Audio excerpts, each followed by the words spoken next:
Hi, I'm Renee Hobbs, and today's Valentine's Day, February 14th. It's 7 p.m. Eastern. This is EDC 534, Digital Authorship, and I am here in the Zoom room with Pat, Sherry, Denise, Adam, and Mary Dinsdorf. Thank you so much for joining us tonight. We'll see what we can accomplish, right? So first things first, let me share my screen with you. Tonight's topic is digital citizenship, and I guess you may have even detected my bias by the kinds of readings I asked you to read. I'm a cynic on this topic, or not a cynic, I'm a skeptic on this topic, because the topic of digital civic engagement has had a lot of hype, right?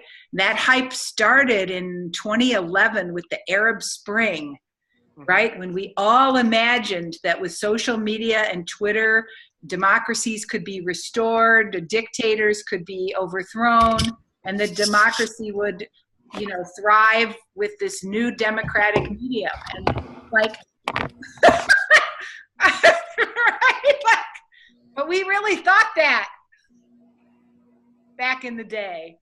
And so I think, obviously I have a far less optimistic perspective on whether or not digital media can enable democracy. And I think probably we're all feeling that way as a result of the events of the last year. But let me talk a little bit about what I'm noticing about your completed work, because I'm so pleased about what you are doing. So first things first, on the Facebook group, it definitely is a very nice, it looks to me like very nice evidence that you're both taking time to actually dig into the readings. Oh, one person wants to join this group. Who is that? So it looks like you're taking time to dig into the readings and find the arguments and ideas that are meaningful to you in those readings. It looks like you're also echoing and you're underlining comments, which I think is absolutely terrific. So I'm very much appreciative of that. And it also seems like you are finding other ways to use the Facebook page, including in cases where you couldn't comment on someone's page directly, providing your warm feedback here. So overall, I feel like your use of the Facebook page is kind of cool.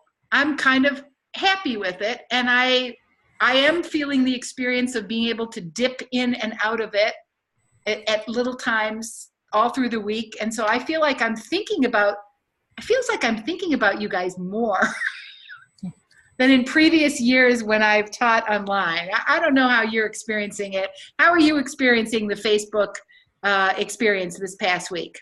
I do like that it doesn't have to be an extra visit to somewhere else. Like I usually will check my Facebook, once a day or every other day. And so when I go, it's just lumped in with all my other notifications. So it's kind of a seamless, socializing and doing other things too, which is kind of nice. Pat?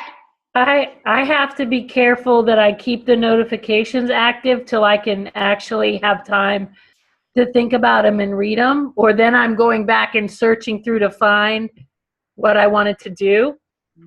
And that's really hard because there's so many other notifications that I do need to act on. It's jumping around a little bit and going back and having the time to read it. Right. It's just a little bit different, but it's working. It's just a matter of thinking about it more, leaving those unread. Yeah, thank you so much for sharing that. Other experiences with the Facebook closed group? Is it working for you? Is it not working for you? Can you hear me? Yeah. Yeah, hi, Cornelia here. It's working for me, but I'm really new to Facebook and basically most of these tools. And so I still feel like a stranger in a strange land. But I'm encouraged by others who are a little more fluent than I am. Yeah, thank you for sharing that. I also am not much of a Facebook user, and so I must admit that the notifications, the threads, it's a little unfamiliar, and I feel like I'm I'm not intimidated by it, but I'm also kind of humbled by the fact that I can't always exactly understand where stuff's going to appear and how it's going to appear, and I wish I had more control over that. Exactly. Yes. For Yes. me, it keeps me sane in a way, because I went into a bunch of the blogs trying to respond and would type up this whole thing and then lose it because it wouldn't let me put it in there. And I did that over and over again. And then I went to Facebook and saw other people going, "We can't comment." I'm like, okay, I'm not crazy. It wasn't me. So in some ways, the fact that when you did have a problem, you could go to the closed group and see, oh yeah, everybody else was having the same problem. It was like a little bit of a comfort there. Yeah, and I think, Pat, you were among the first to lead us in that direction, and so that really worked. I didn't even think about how people... Well, it made me go look at my settings and figure out why you could comment on some things and not others. And then to tag on to that, Facebook is such a crowdsource information thing. And I used it yesterday with my robotics kids. Now, they're never going to be on Facebook because they're 12-year-olds. Right. But we had a question they couldn't solve. And I'm like, did you do this? Did you do this? Did you do this? And I ran out of questions. So I went and found a robotics Facebook group and asked the questions for the kids. And then I got all these answers back that I'm not going to do anything with till next Tuesday when the kids have the robot. But wow, it was great to crowdsource a different way there for me. It hadn't even occurred to me until we ran out of answers. Right. Did you do that at school? Were you able to do Facebook at school? Because it's blocked in our district. Yeah, we are able to do Facebook at school. And in fact, I run the school's Facebook page. And I don't run, but I'm on the school's PTO Facebook page. I wish I could get someone else to take it over, but my assistant principal doesn't do Facebook and my principal doesn't do Facebook. So somehow it's me. And they're both younger than me, so I think there's something there. The topic of crowdsourcing educational insights via Facebook could make one hell of an interesting dissertation. Just saying.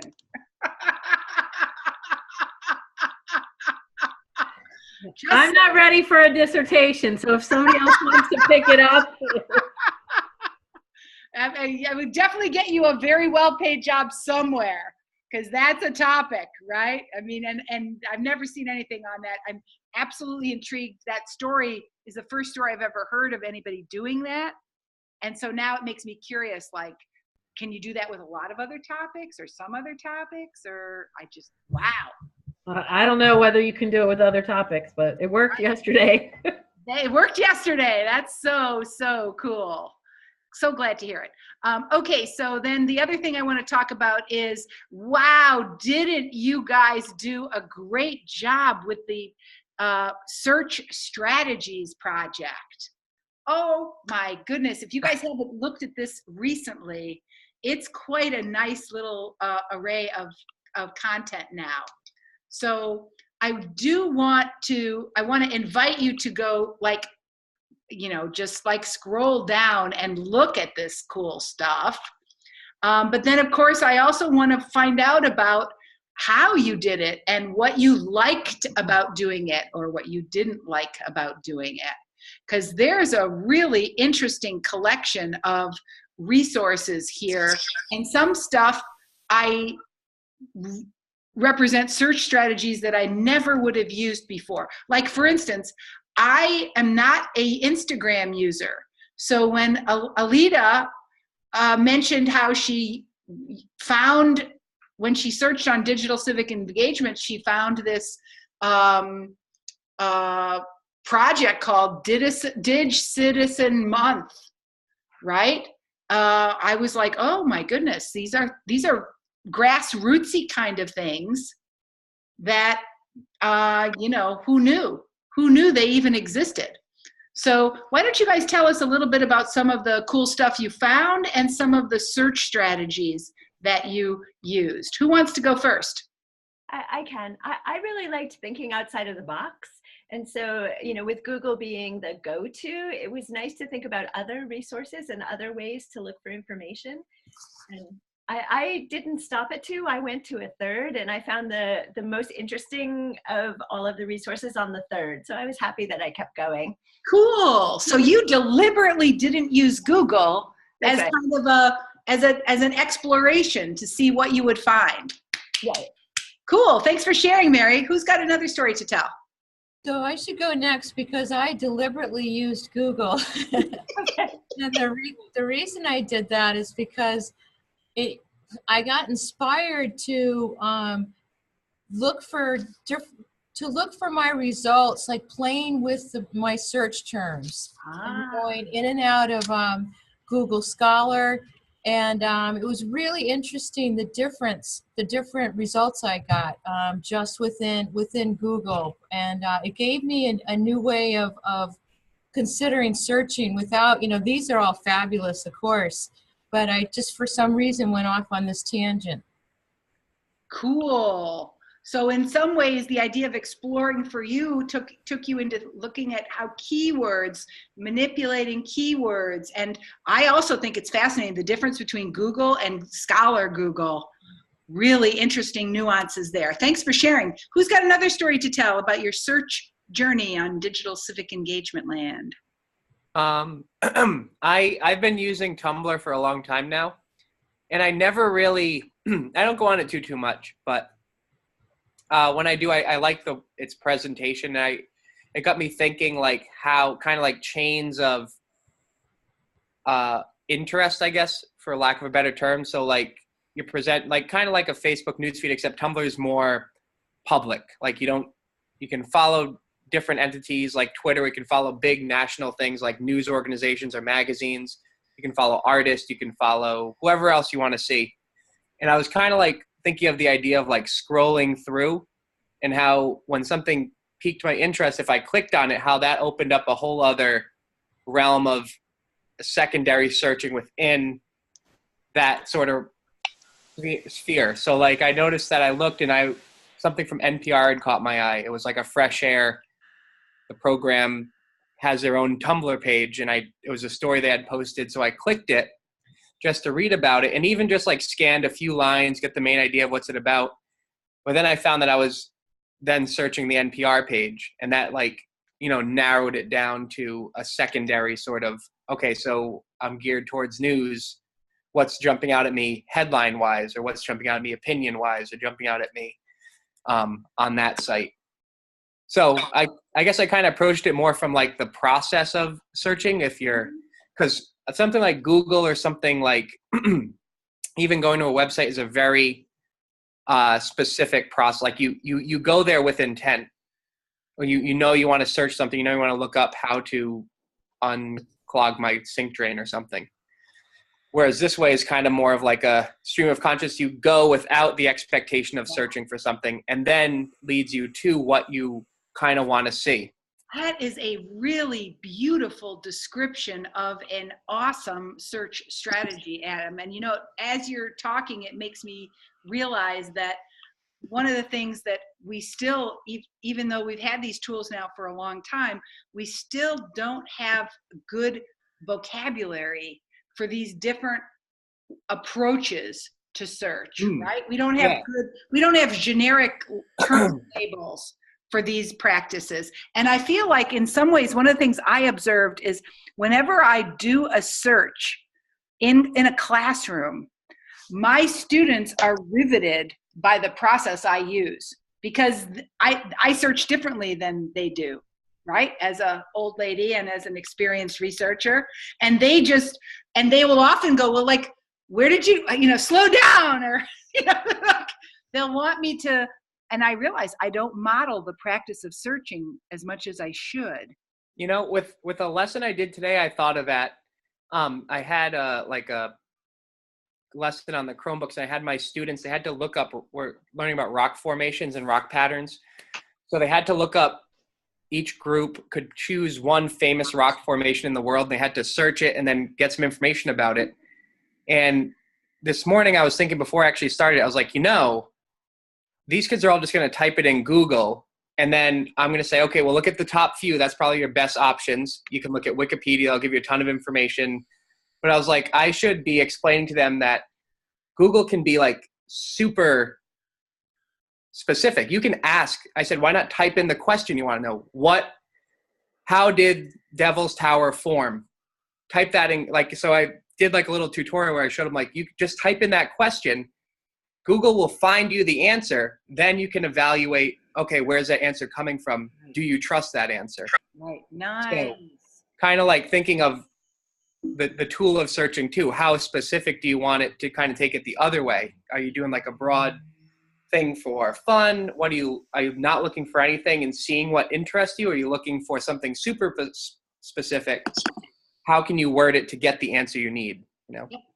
I think that's a whole I've been trying to imagine, how could searching become a media production activity?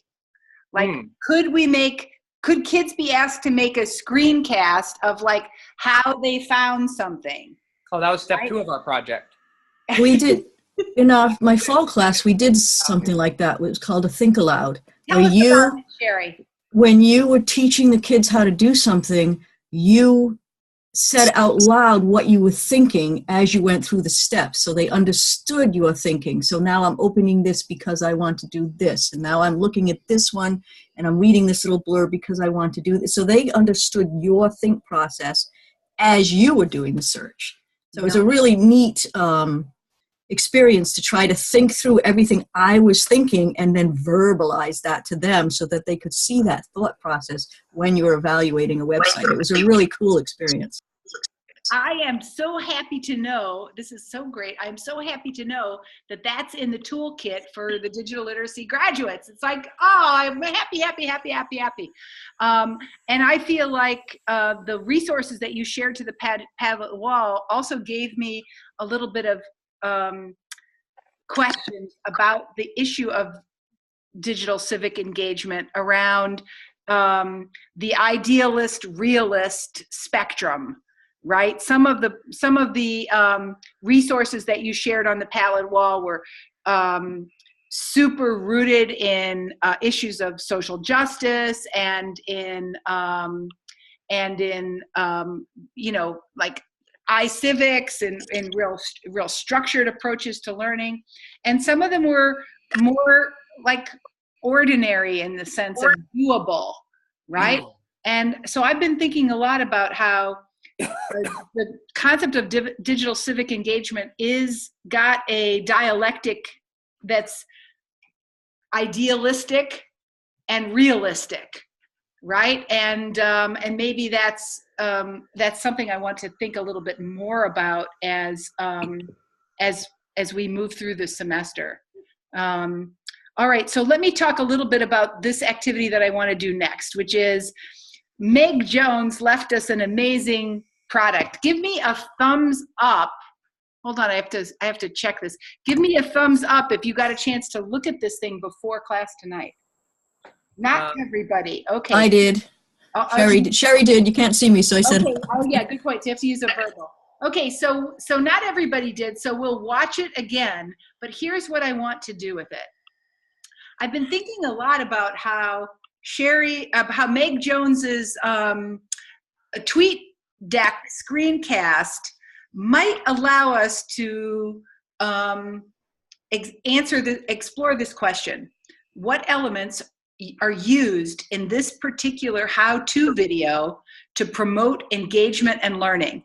So we're just going to watch the first 3 minutes. That should give us plenty of evidence. We're going to break up into 2 or 3 groups, and we're going to try to see if we can identify what does she do in her how-to that promotes engagement and learning. Give me a thumbs up if you understand what we're doing now. Okay, good show. I think we'll watch it as a whole group because I think we've had some trouble with the sound before. So I'll just play it on the screen and hopefully it'll play okay. And you can mute your microphone if you would. Hi, everybody. It's Meg. I'm sorry I can't be in class tonight, but I wanted to send this screencast to you about TweetDeck, since some of you seemed pretty interested in it when I brought it up last week. And so I'll try to keep this short and sweet, but give you a good overview of the platform. So right now on my screen, I'm on TweetDeck. You don't have to put a long URL in. It's just tweetdeck.com. And it brings you to your landing page. The first time that you come to TweetDeck, it'll ask you to log in with your Twitter information, so go ahead and put that in. And then yours will probably look pretty empty because I've actually created all of my TweetDeck columns. So over here on the left-hand side, kind of give you a tour. Yours might be collapsed when you first go in, but you can just hit this little arrow over here to change that.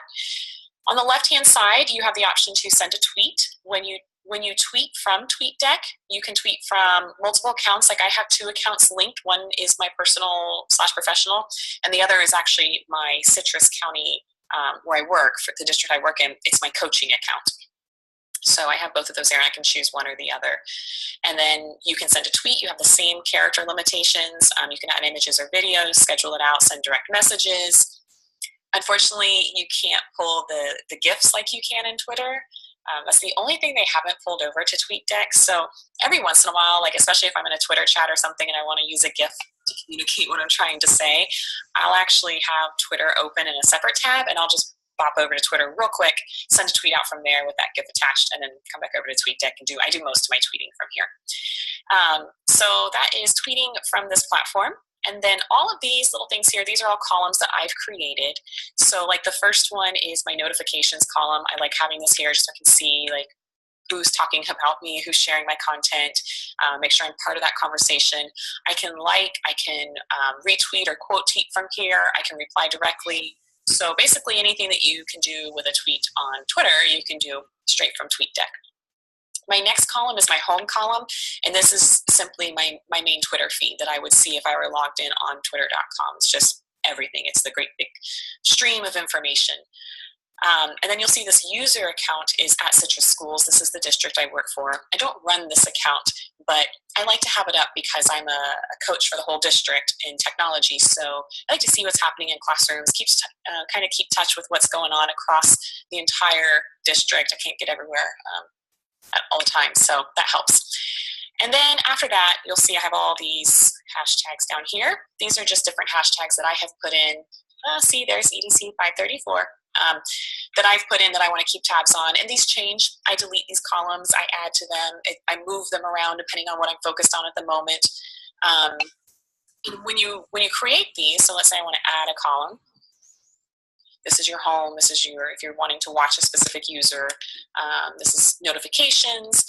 So if I want to do a hashtag one, I just can come over here and I can search for a hashtag. So let's say like EDC 534, and then I can add that as one of the columns. What's really cool though is you can also use, I'll show you this one here, you can also use Boolean phrases with the hashtag searches.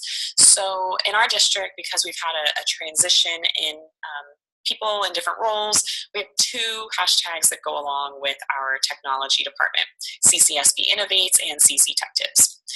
I don't want to lose track if there's a teacher out there in my district tweeting with either one of these hashtags, so I use or in this search, and it gives me both of those things.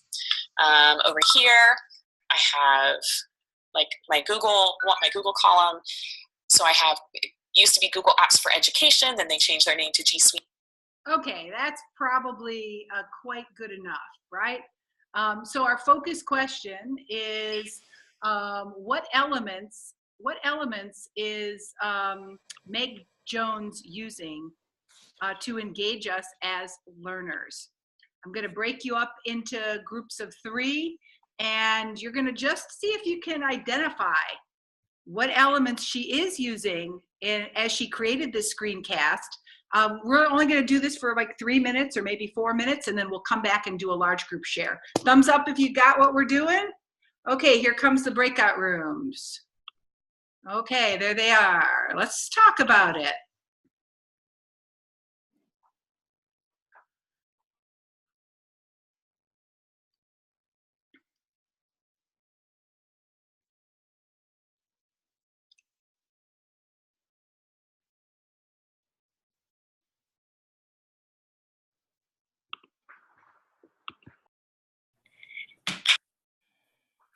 So, hi. I just jumped in at the end. I was listening in the background, but I'm probably just gonna let someone else start because I missed most of Meg's presentation. Okay, Sherry, what'd you notice about how Meg made that screencast to engage us? She's showing us each element as she talks about it, and that's something I really need and I have to do is I have to try things as I learn. If somebody just shows me and I don't try it, I don't learn. So if she's showing me step by step, I would probably have that in one tab and have the Twitter thing in the TweetDeck in another tab so that I can try the thing she's showing me. I would go back and forth between the two. Being able to see her demonstrate exactly what she's talking about is key for me to learn anything. Yeah, for me, I love that ability to pause and then copy, and then play, pause, and copy. So show and tell was a big feature. What else did you notice were elements that Meg used to help us and help engage us as learners?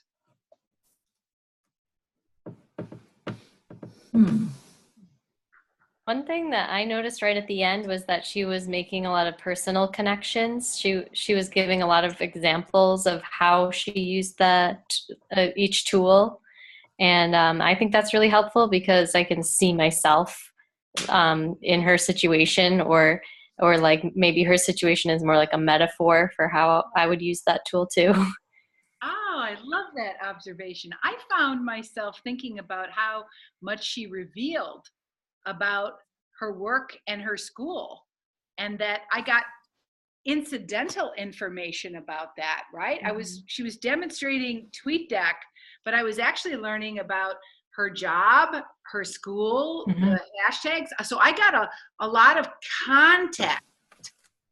Even though she didn't present that formally, it kind of seeped in, didn't it?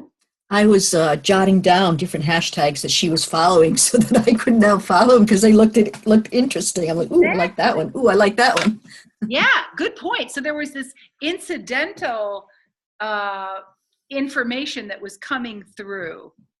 For me, what I really liked is another thing that I thought was very good for me as a learner is she started at the left and moved to the right. Oh, I didn't even think of that consciously. It was just. I mean, I'm a reader. So, I start at the left and I move to the right. And she started with, here's the familiar things that if you use Twitter, you might be familiar with. And then these columns and that is all a new thing. So she went from kind of familiar to unfamiliar, which I think was a good strategy. And it's so funny that we automatically do that, but when I'm working with kindergartners and I'm showing them how to use it, like the shelves, they don't understand the left to right movement yet. It's so funny. That's right. It's so true. Let's see, we have one more minute. Can you think of any other strategies that she used for engagement and learning?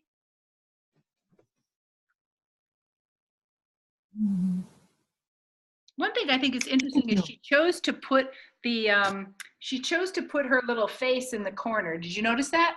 Yes. Yeah, screencast, you have the option. Why do you think she chose to do that? And what impact might that have on learner engagement? I think it humanizes the whole experience. It's nice to, even though I already know what Meg's face looks like, it's nice to kind of be reminded, and it gives a lot of context. Like I know a lot about her just by seeing her face. That's interesting because I'm so shy. I keep my face off of most things. And when I do a lot of things for the kids, I just use my voice, and I never thought about that impact because because I'm going to be doing screencasts with them on a Google slide that they're going to do, and I was going to give them the option of showing their face or just recording.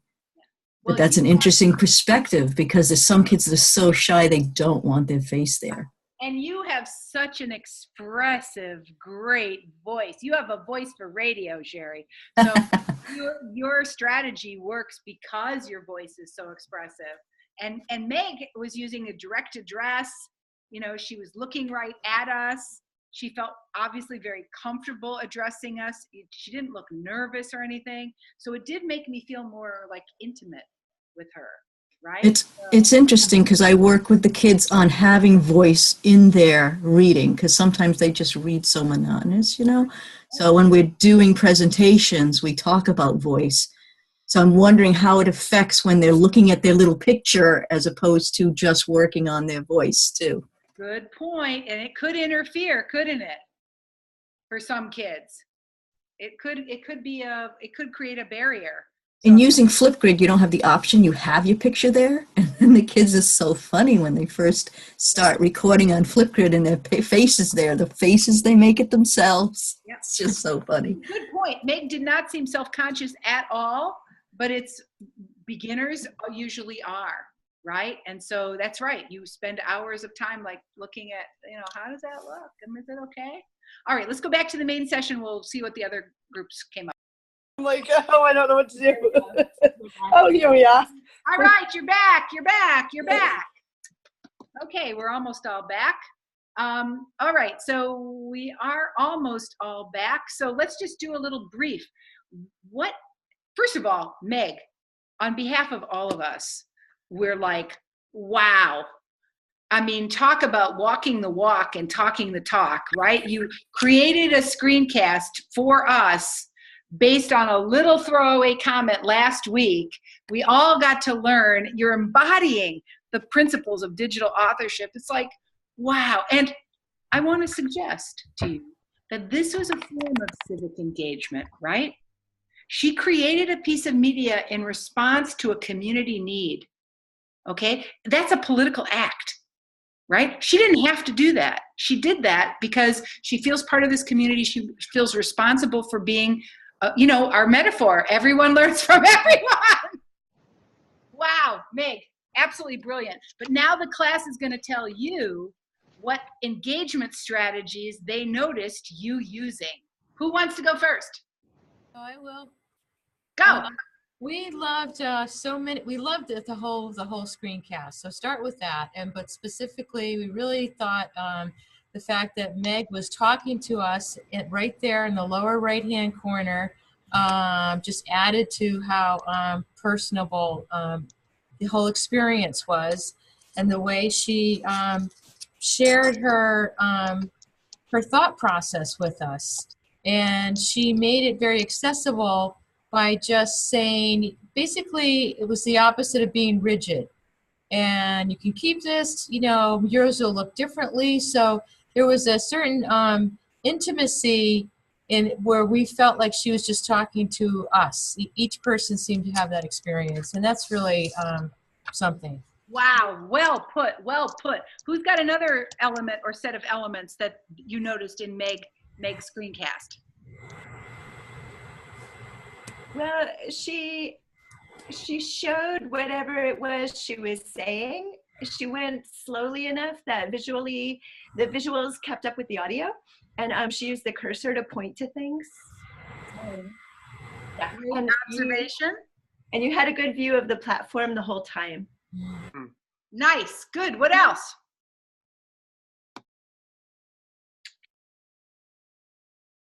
We were saying kind of a similar thing about how, well, with the screencast, you have the choice to not have your face there, but having the element of a person talking to you made the whole kind of had two layers to it.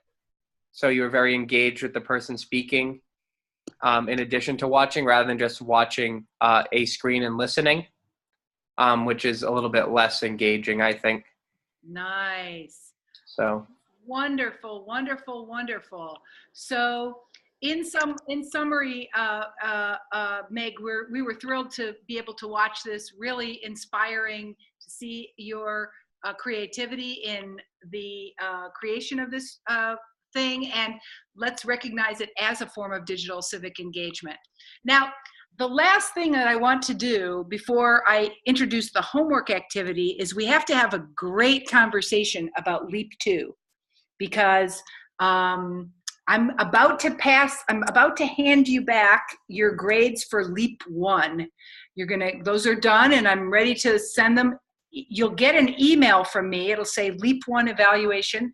It'll have my typed comments. the grade. And now, right away, it's time for you to start thinking about Leap 2. So let's take a look at Leap 2.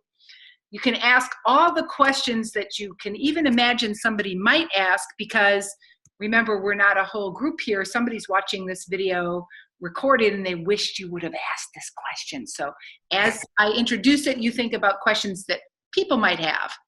The project's called Collaborate and Create with Images and Some Words. Overview. Select some key ideas from the course readings that are relevant to you and work with a class partner to create a compelling visual display that sheds insight on the ideas of interest.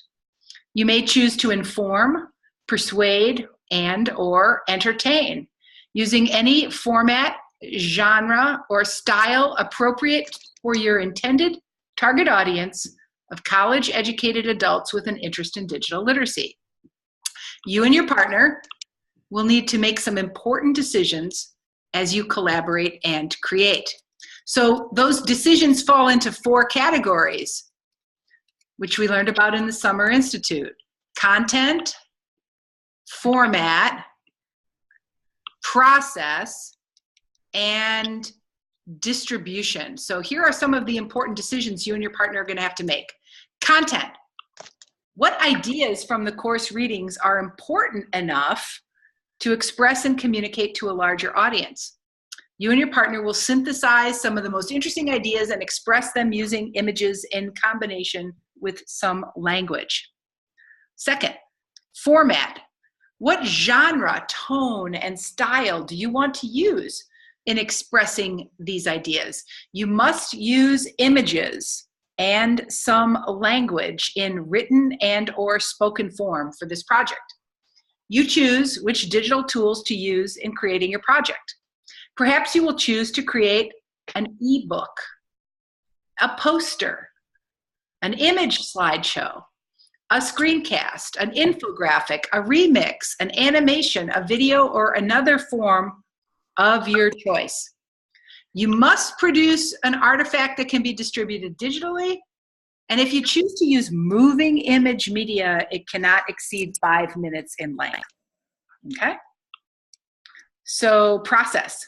You must work in close collaboration with a creative partner to develop and create your project. Find your partner using direct communication, and you can use the sign-up sheet to identify your topic and themes to avoid overlap or redundancy. Like if you all make a project on the same one topic, it's going to be hard for me to grade them, right? So you'll communicate when you find your topic and your themes, you'll communicate what those are. As you begin, you might benefit from reading The Power of Two by Joshua Wolf Shank. This is an essay in Atlantic Magazine to consider the creative power of partnership. Use your time and talents efficiently to maximize your collaborative and creative power, and in a private email, briefly describe and reflect upon the process you and your partner used in creating to learn. So that's the last thing you'll do. After you create your project and post it to your website, you'll write me an email privately about what you noticed about the process. So this is a chance for you to reflect on what you noticed about your creative work. So your Leap 2 project needs to be findable on your blog, and you need to tweet a link using the hashtag. Here's what I'm really looking for in terms of criteria for evaluating the work. First, related to content. I want you to select a key set of ideas from the course readings and communicate these ideas in a way that demonstrates your understanding and your interpretation. Second, about the creative choices you make with the format.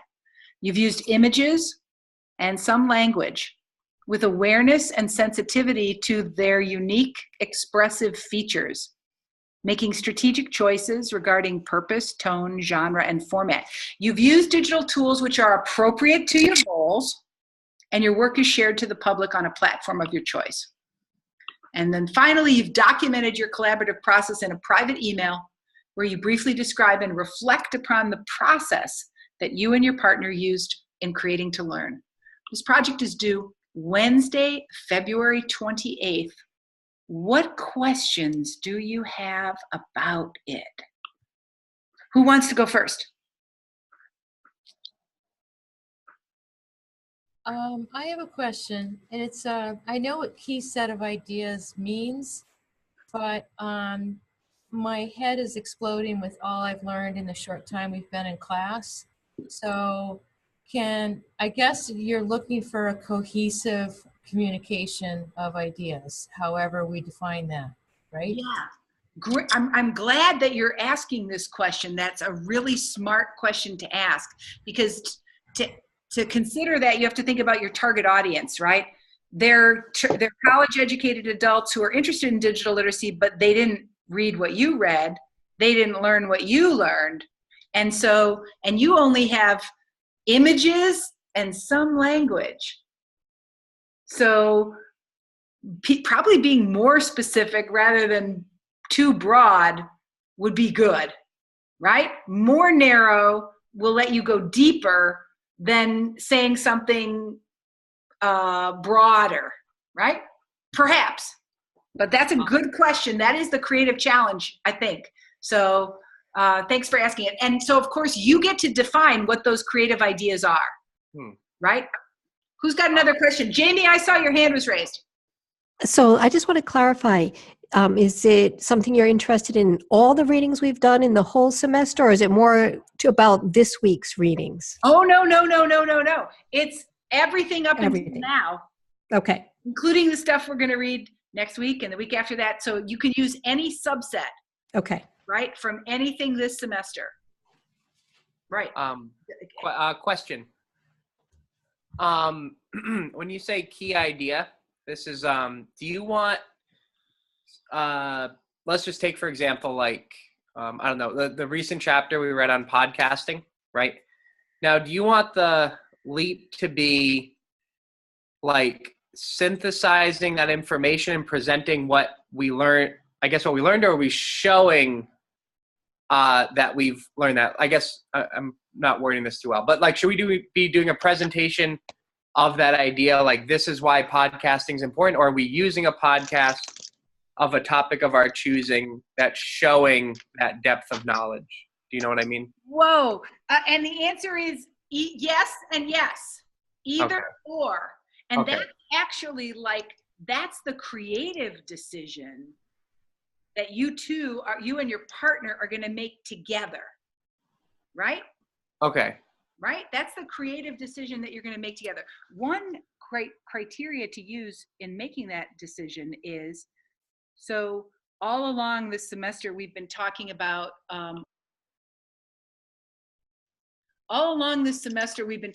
authors and audiences, right? Because what's an author without an audience? So a lot of your decisions are going to be made in relation to your audience. And you're creating a public work. I didn't say anything like the most viral work gets an A, right? I didn't say the one that gets the most hits will win, right? So we're not making something to be popular. You actually get to choose. Do you want to inform, to entertain, or to persuade? Oh, that's true. You did say that. Yeah. Right. So you have a lot of control over, like, what are your goals for this project? And wouldn't it be cool if you got to make something that had actual value in your world? That'd be cool. So, and wouldn't that be a nice email to write as you reflect at the end? Like, yes, we made a strategy and we decided to do this, and that's because we wanted it to be useful in our practice, and that's why we did it this way. I think that'd be cool, right?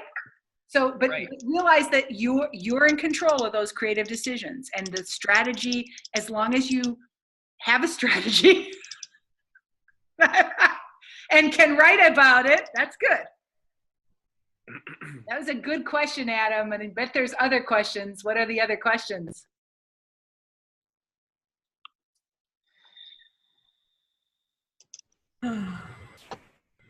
Okay, I just heard a sigh. Oh my God. That was me. That was me. Don't freak out, because this week we're going to do something to get you less freaked out. So let me introduce that to you now, and that'll calm you right down, okay? All right. So let me go back to, I'd like to, since we only have 10 minutes left, it's a good time. Oh, if you have questions about LEAP 2, the best way to ask those questions is to tweet me, right? I'll answer right away. Also, you can ask them on the Facebook discussion group, and we can have a conversation if you have questions, right? So don't be nervous about that. Mary, I saw your hand was raised. Yeah, I do have one quick question about the logistics of figuring out partners. Yes. Where and how can we communicate with each other? Or what a great question. do we use the Facebook page, or private messages within the Facebook group, or? Mm-hmm. I think all of those methods would be great, right? I think all of that messages would be great. And you can also notice that this week I sent you an email that has everybody's emails too. Oh, perfect. Okay. So you have everybody's emails. Mm-hmm. You have everybody on Facebook. All 18 of us are on Facebook. And then, of course, I did want to just show you, as you find a partner, then I think it's a good idea to go to the page here. I'm showing this to you now. Use the sign-up sheet, right? So the sign-up sheet asks you to give your project a title, to describe at least a little bit the content or topic, and the names of the partners, right? But yes, use all the communication strategies at your disposal to find your partner. And I think within the next week or so, that'd be the highest priority really for you. Right? So let's take a look at the homework that I'd like you to do, and then you might have other questions, and then we'll be done. So next week's theme is called Digital Authorship in and Out of School. And really, it's more, the focus question is really, what does digital authorship look like in different types of educational contexts? So that's the question we're asking as we do our activities this week. So first, I'd like you to read a little bit of background information. First, read the chapter on images to gain an understanding of why images have communicative power, and then learn more about annotation as an instructional strategy. We're going to be doing some digital annotation. And so we're going to start by just using Kami Chrome for that process. Give me a thumbs up if you've used Kami for Chrome or another digital annotation tool. No? I mean, Google Classroom, you can. Okay. Like Good. So some people have. So let me just demonstrate what this really is about. I've given you an article to read. It's by Smokey Danielson, right? It's called Text on Text or Collaborative Annotation. This is one of his many instructional practices. I love his instructional practices. They're so flexible, right? So it's just a 2-pager, right? It's, well, maybe it's 3-pager, but look at that. Now you got an idea. That's annotation, writing notes in the margins. And so I wondered, I've observed this instructional strategy with learners of a lot of different kinds of learners. I wonder, can digital annotation tools be used the same type of deeper learning, right? So that's where we start. We start with thinking about how images work by reading chapter 9, and then thinking about annotation. Next project, read and annotate. Select one scholarly article from the list below. Let me underline that again to make sure that you really read it so you don't freak out. Select one scholarly article from the list below and engage in a careful process of reading and digital annotation. As you annotate, please include 3 to 5 notes that summarize, analyze, question, or critique. respond to the annotation of others as appropriate, because we're going to do collaborative annotation. We're reading together these articles. Now, if you're a PhD student, you need to read 2 articles, okay? Just saying, right? But here are your cool choices. First one, Howell, Expanding Argument Instruction, Incorporating Multimodality and Digital Tools. Check out this article. This is an article from, it's loading, come on, baby. It's an article from the Journal of Adolescent and Adult Literacy. High school students create websites and infographics as they develop an understanding of argumentation. As you read, consider these questions. What research methods are used? What findings were revealed? What questions does this reading have for you? And how can you use what you learned? Or you might choose Catherine Shelton's scholarship, Bringing Digital Storytelling to the Elementary Classroom, Video Production for Pre-Service Teachers. She's a teacher educator. She taught her pre-service elementary school teachers how to do digital storytelling. And here's the article in the ISTE, this is the ISTE Journal, the Journal of Digital Learning and Teacher Education. Cool. Or you might choose this one from the Scandinavian Journal of Educational Research. Cool context videos in Janus-faced online publicity. Guess what? In Finland, a school district has its own video, its own YouTube, right, for sharing student-produced work. But, as we will learn, right, as we will learn in this essay, just because there is, let me just go up here for it. I think I put my annotation up here. Where is my annotation?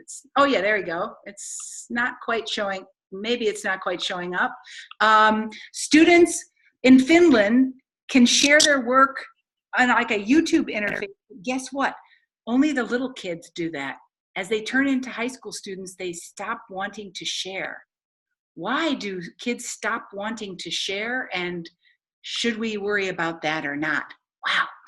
Okay, or you may choose the Shanahan piece, Multimodal Representations of Fifth Grade Teacher Influences Students' Design and Production. This is a researcher who sat in a fifth grade teacher's class and observed how the teacher talked about images and how the teacher talked about language, so that when the kids were working,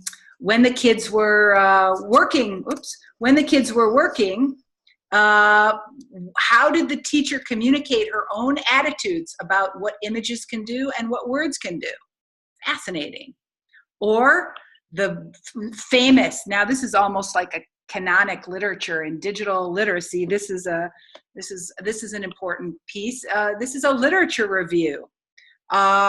What do we know about how, taking its sweet time here. I'm putting a lot of demand on the system, going through them so quickly, right? But this is a really interesting summary of the literature that basically examines this question, which is what do we know and what don't we know about the evolution of digital learning over the last 10 years. So you're going to choose one of these and you're going to annotate in the margins.